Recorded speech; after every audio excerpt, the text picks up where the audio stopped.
Welcome back to Studio 4, everyone. We have Dr. Rodney Young. So while flu activity in the Panhandle has been pretty low this season, the next couple of weeks of holiday gatherings could potentially bring the unwanted gift illness to those close to you. So we have Dr. Young here from Texas Tech Physicians Family Medicine to talk about what you need to know about it. So Dr. Young, thank you for being here today. We appreciate it.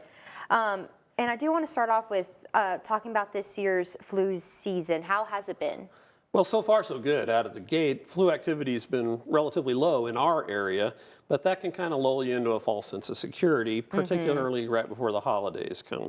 Lately, it's been on an uptick all around us. Like Colorado and Louisiana have very high flu activity, and Texas has gone from minimal to moderate activity just over the past couple of weeks.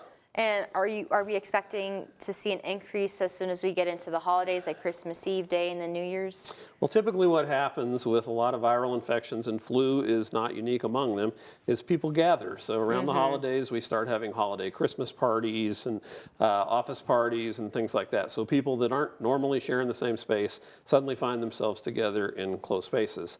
And since flu virus tends to replicate really efficiently before you ever get any symptoms, people will go to the party thinking everything's just fine. Right. Tomorrow they start to feel bad, but that doesn't help you when you were exposed to them yesterday. Yes, and what are a few tips, what's some advice that you can give us, getting ready for the holidays? Well, common sense, if you start to feel unwell, it's maybe time to skip that holiday party and not go this year. But if you're going to be around people and you're feeling fine, particularly if you know you got to be around them, the first thing, right now, if you haven't done it, it's a great time to go get your flu shot. We're only a week away from Christmas, but there will be New Year's celebrations and other things. The flu shot takes a week or two to help your body's immune system build a nice response.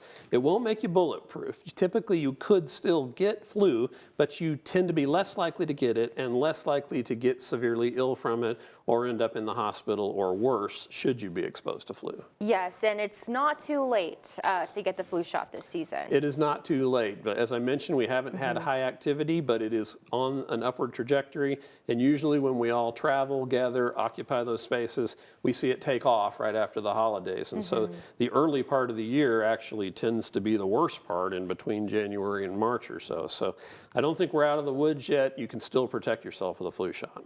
And just as a reminder, what are the symptoms that we should look out for? Flu typically hits you like a ton of bricks. You go from feeling just fine to feeling horrible quickly. Yes. So that cadence of the illness, that's very helpful.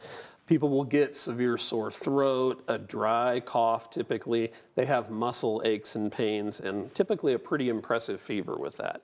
If you have that constellation of symptoms, you should presume you have flu and seek care for that.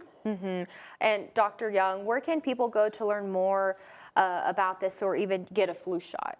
You can get flu shots at most pharmacies that administer shots. Most primary care doctors' offices will have them. The health department can help with that. So it's plenty available. Go out and get them. And the CDC and other good websites have a lot of information to help guide you about flu. Well, Dr. Young, thank you so much for being here today. We appreciate it. Thank you. Of course. And stay with us. We have more Studio 4 after the break. Don't go anywhere.